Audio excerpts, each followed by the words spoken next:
Hello, and thank you for watching part 3 of our 4-part video series. In this video, I will be going over how to find and add frames to your gallery, and how to review/edit the frames you have added.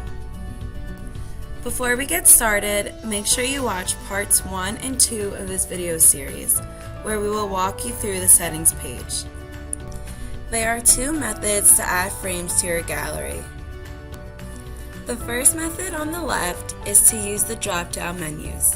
Select the manufacturer you are looking for, and then continue on selecting brand, and then the collection you would like to add.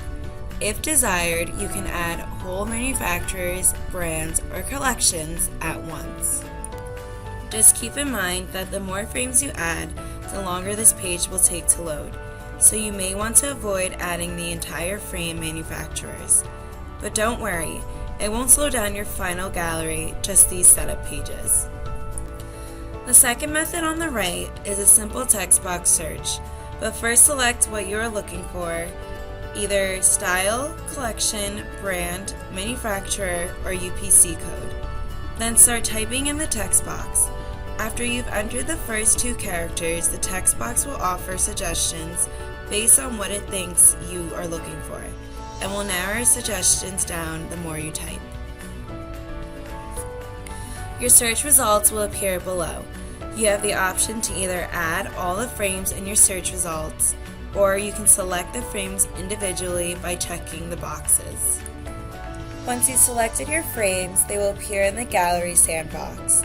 Here you can see all the frames you have added and individually delete the frames that you don't want.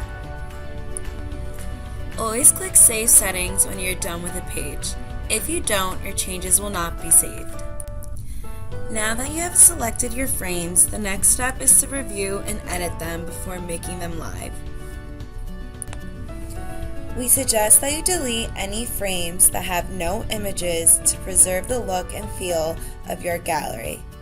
Frames without images can make the page look a little inconsistent, so we think it's best to not display them. Lastly, it is important that you click Save Changes before moving on to the next step, so your frame gallery will retain all the changes you just made.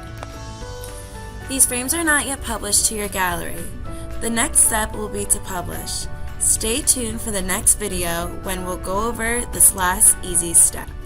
Thank you for watching.